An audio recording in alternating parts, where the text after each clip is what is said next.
Indiana Newsdesk is made possible in part by Smithville Fiber Internet, streaming TV, home security and automation in Southern Indiana.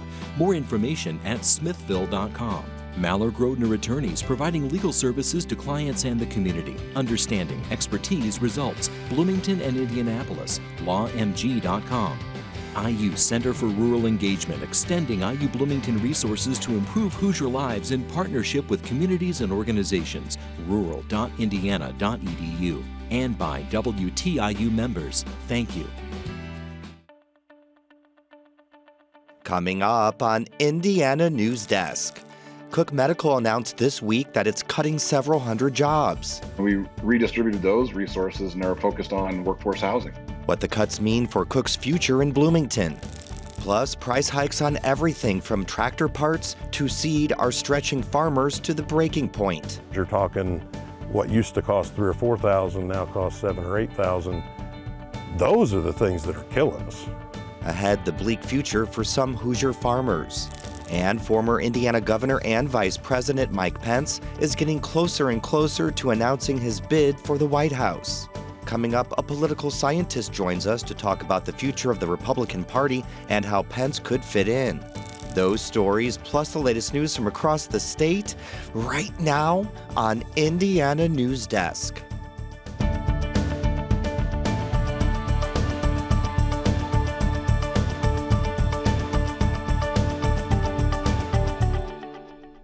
Welcome to Indiana Newsdesk. I'm Joe Wren. The president of Bloomington-based Cook Medical says the company is still growing and demand is strong. Now that despite an announcement Monday that the company is cutting 500 jobs under a plan to refocus efforts on product innovation. The cuts affect about 4% of the company's global workforce. That will include about 223 workers in the U.S., including about 125 in Indiana and 75 in Bloomington. Cook Group President Pete Yonkman says this is the hardest step the company has had to take as it moves through its new 5-year plan. We've been a company here in Bloomington for 60 years. And always been deeply connected to the communities, and we're going to remain that way. I want to assure people that our commitment to Bloomington hasn't changed. The layoffs will affect sales representatives and other employees who deal with customers. No hourly workers in manufacturing or distribution will be laid off. Yonkman says the company also sold some of its product lines to companies that might be a better fit. We sold off some of our commercial properties that were owned by the Cook family and the Cook Group for a long time. And we redistributed those resources and are focused on workforce housing. The company has been helping employees find affordable housing, even purchasing land a year ago to help reach its goal of building 300 homes across South Central Indiana by 2025. Yonkman says Cook is still growing and currently has job openings on the production side. That's partly why Bloomington Mayor John Hamilton says he doesn't read too much into one announcement as economies change. The most important thing you can do, I think, is try to make sure you have a great city, high quality of life, a wonderful place to be, good schools, great parks, great living conditions, and that's what we focus on, and I think then the economy will kind of take care of itself. Cook will help affected employees for 30 days transition to a new job. Severance packages range from 10 weeks to 9 months depending on length of service. Healthcare coverage will remain in place as well. Now, Cook is not the only pharmaceutical company cutting down their workforce. Earlier this year, medical device maker Baxter International cut up to 5% of its global workforce. Another pharmaceutical company, Catalent, cut 400 positions at their Bloomington facility last year. Farmers have seen the cost they pay for everything from fertilizer to medicine for cows increase over the past couple years. Some farmers estimate their overall costs are up more than 30%, but unlike most businesses, farmers can't pass those increases on to their customers. Clayton Baumgarth reports on how those prices affect farmers and consumers. Patrick Redmond is a fourth-generation farmer. The farm has been a part of the family since the late 1920s, when his great-grandparents acquired the land. Back in those days, the family made full living, and this was one farm of many that he had. Had lots of employees, full-time living was made off the farm. But like many legacy farms, the family has shifted away from taking care of the farm full-time. When Redmond came back from college to help manage the farm, he quickly realized that having a full-time job while also trying to direct a family farm was going to be a huge challenge. We made the decision then to start renting out all of our crop ground. We still own it, but we have tenants that come in and take care of that and just pay yearly rent on that and concentrate more on the cattle and the livestock into things. That helped lighten the workload, but a new problem has emerged in more recent years: the cost to keep things going.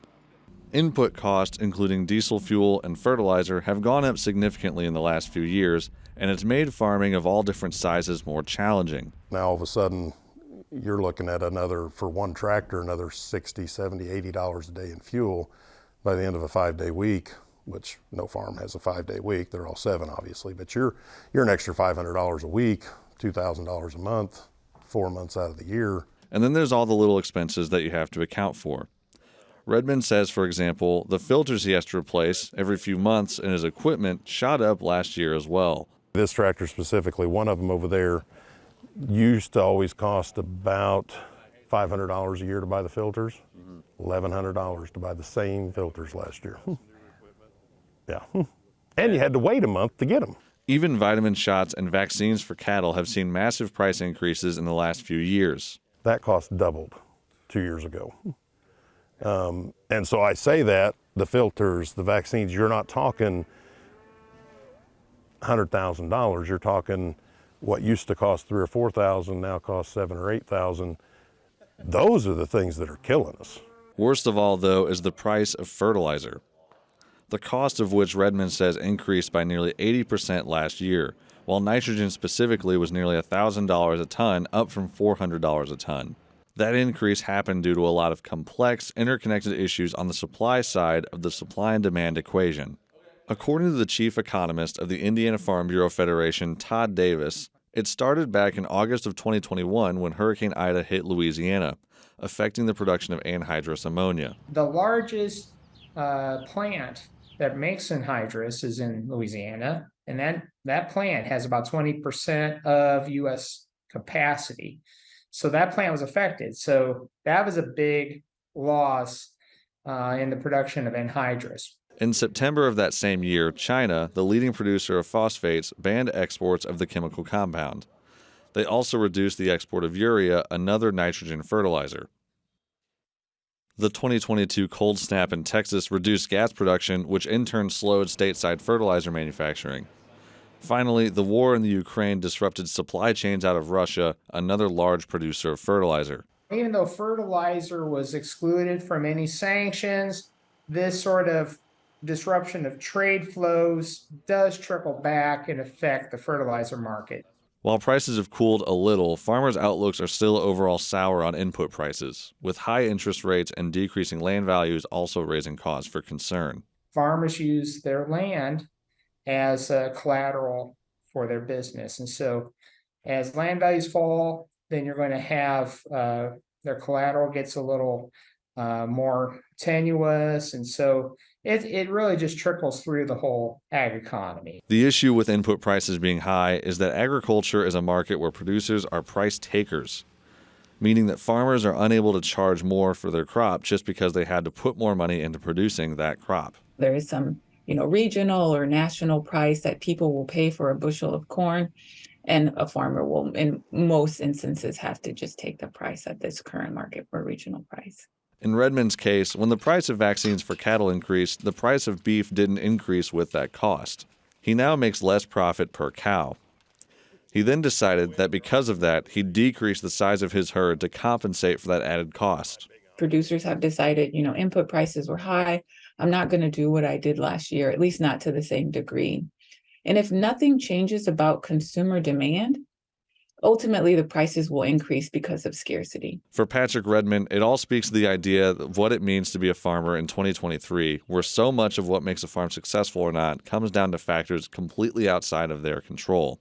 In today's ag world especially, and every industry, it's no longer what's going on in this state or this country, it's what's going on around the world and how is that going to play into things, and it's a lot of roulette at the craps table.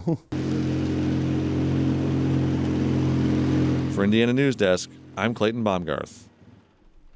Planting season in Indiana is over halfway complete, with 56% of corn and 52% of soybeans planted so far. Allies of former Vice President Mike Pence are launching a new super PAC to support his expected candidacy for the 2024 Republican presidential nomination. The launch is the latest sign that Pence is moving ahead with his expected bid for the GOP nomination, a move that would put him in direct contention with his former boss, former President Donald Trump. The group sees early voting Iowa as critical for Pence and plans to launch their efforts there before expanding to other states, including New Hampshire, South Carolina, and Nevada. We are now joined by Laura Wilson, a pre-law advisor and associate professor at the University of Indianapolis, to discuss Pence's potential presidential bid. Welcome to the show, Laura. Thank you.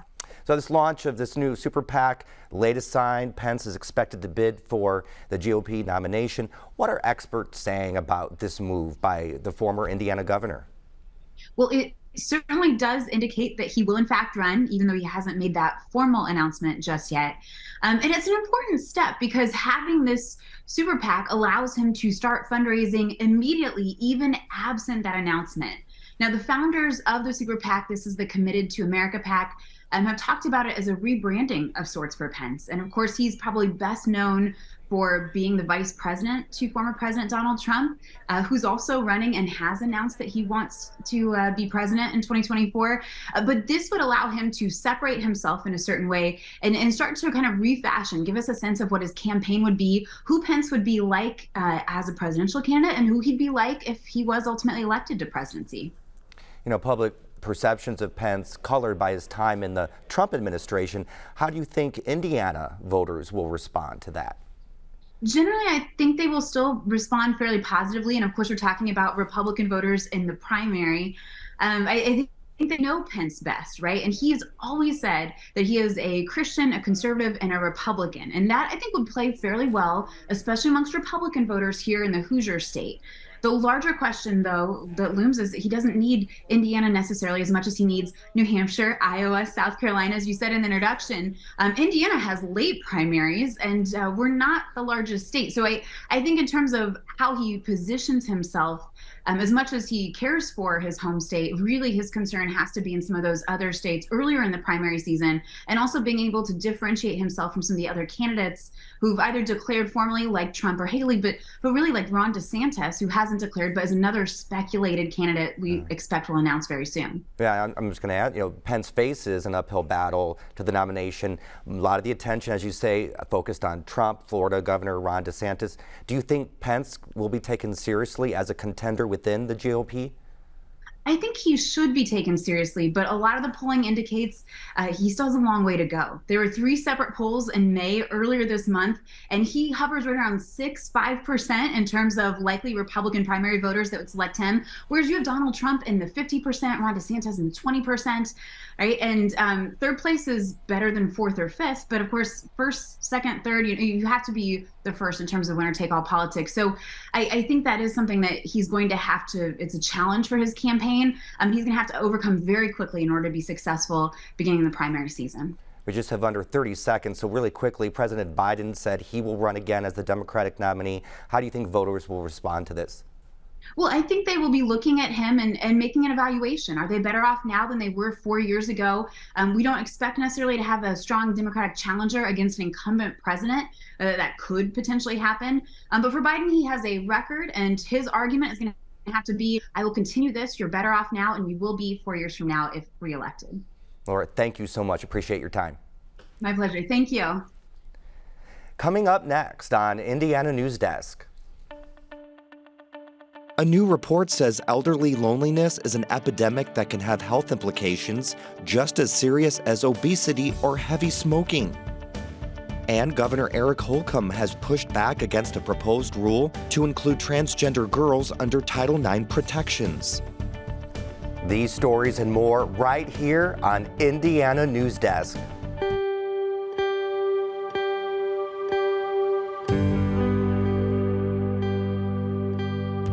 I have always believed that people are at the heart of every story we tell. Any story or interview that makes people who watch it say, you know, I hadn't thought of it in that way. That for me is gold. I like to be able to leave the viewer with some sort of emotion, whether it's outrage, whether it's someone overcoming long odds, telling a big story through an individual story. What makes the NewsHour different is that we have time to be thoughtful about the stories that we tell, the voices that we intend to elevate. I know the role that good journalism plays in making all of us feel more connected to each other, in helping all of us understand each other a little bit better. I see this as a mission, and I see this as a service.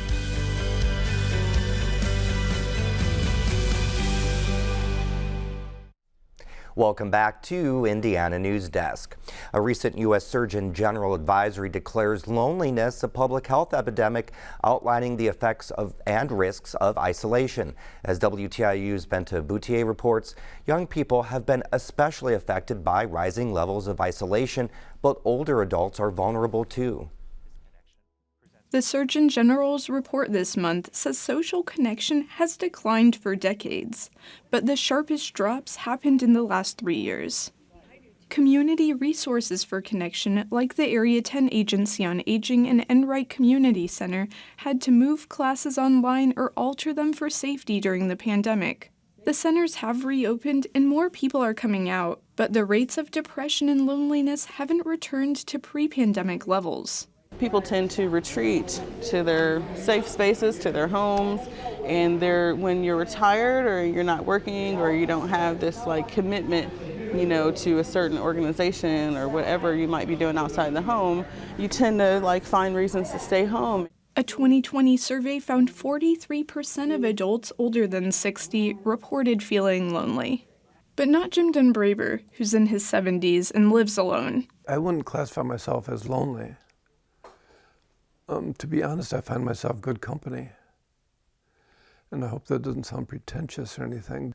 He describes himself on the shy side. He says exercise, hobbies, and intentional connection with others are all concerted efforts that keep him grounded. Or squares, or whatever. You can make triangles if you want. He goes to exercise classes offered at Enright East. I realize I'm not going to have somebody knock at my door to introduce themselves, so I joined that balance exercise class, and I've also joined a nutrition class.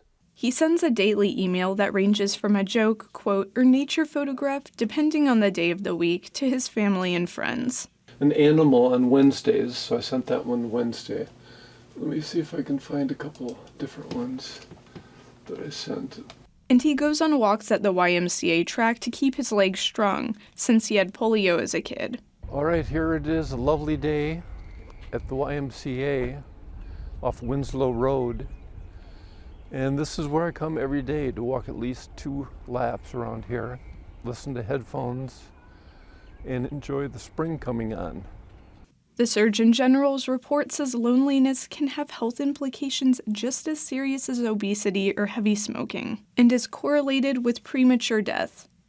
Census data ranks Indiana in the top 10 for people divorced and who live alone. These factors contribute, but the Surgeon General report says loneliness is a subjective internal state, and they aren't the only causes. IU psychologist Ann Crendel studied isolation among older adults in Monroe County during the pandemic. In the first 3 months of the pandemic, loneliness peaked, but it got even worse the 3 months after that. It's sort of that phase where I think people started to recognize that the pandemic wasn't going away immediately. So loneliness peaked even higher. The Surgeon General report says fewer people report being involved in their community in the last 30 years. And since the pandemic, people reported having fewer close friends. My suspicion is that there's some cascading effects from the pandemic that we haven't fully captured. The Public Health Epidemic Report laid out some recommendations for policymakers, like funding more research, community organizations, and transportation improvements. Dunbraber says people can start with regular efforts in their own lives. I would advise being active, get out of your house, your abode, and when you are exercising, don't forget to give them a nod or a wave and let them know that they're not alone. The Surgeon General report says younger people, older adults, and people with poor physical and mental health who have a disability or financial insecurity are at most risk of loneliness. For Indiana Newsdesk, I'm Ben Taboutier. The Public Health Epidemic Report laid out some recommendations for policymakers, like funding more research, community organizations, and transportation improvements to mitigate loneliness in elderly people. Well, we're joined now by Clayton Baumgarth for more headlines from around the state. Hello, Clayton. Hey, Joe, how's it going? Okay. Good. Registered Hoosier voters will be getting a postcard in their mailbox soon, if they haven't already, from the Indiana Election Division. States are required to regularly clean up their voter rolls, ensuring people who have moved or died, for instance, are either removed or have their information updated.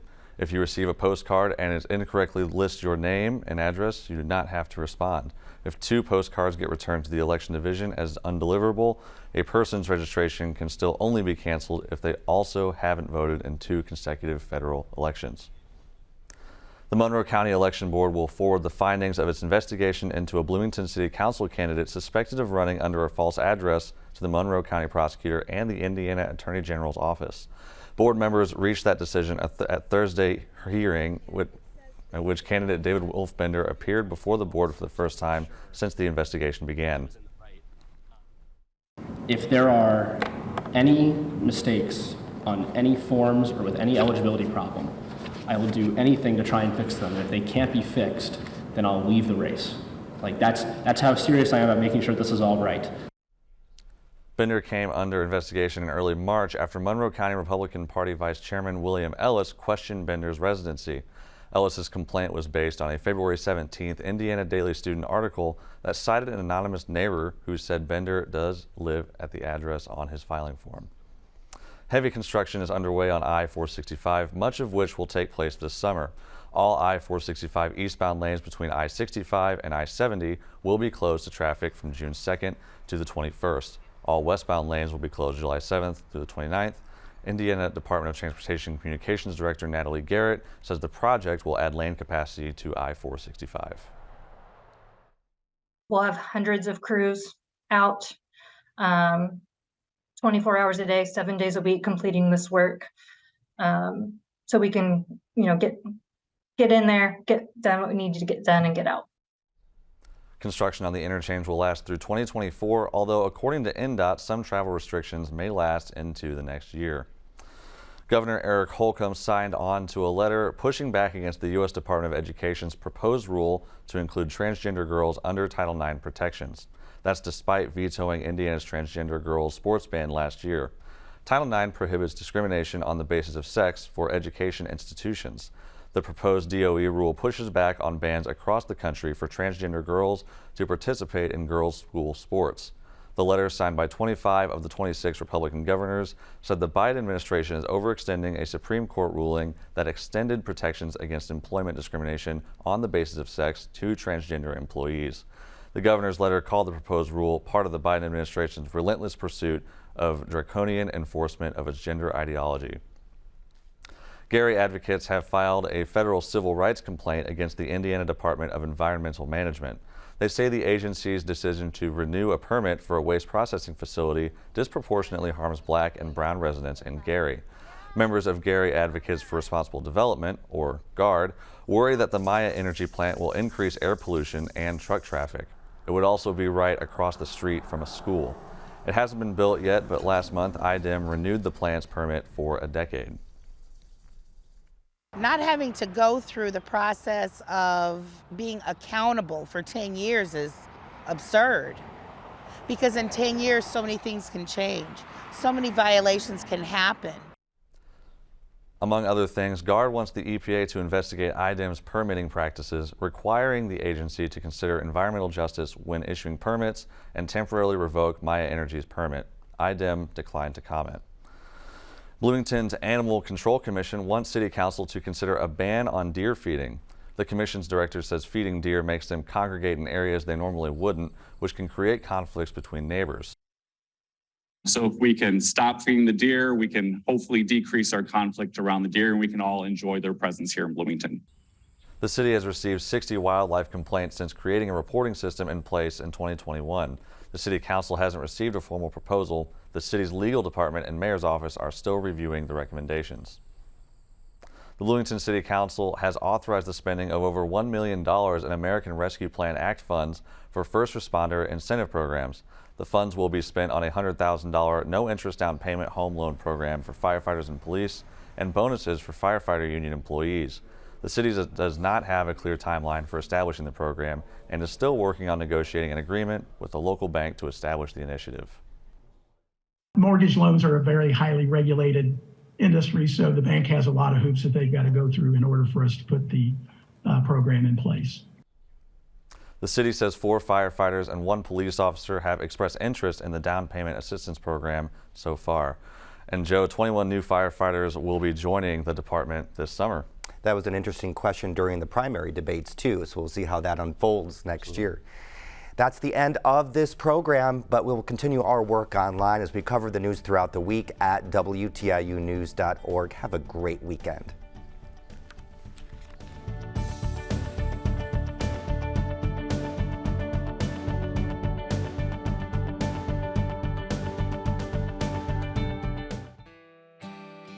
Indiana Newsdesk is made possible in part by Smithville Fiber Internet, streaming TV, home security and automation in Southern Indiana.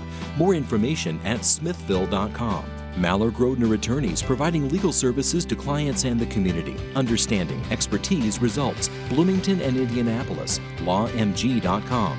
IU Center for Rural Engagement, extending IU Bloomington resources to improve Hoosier lives in partnership with communities and organizations. rural.indiana.edu. And by WTIU members. Thank you.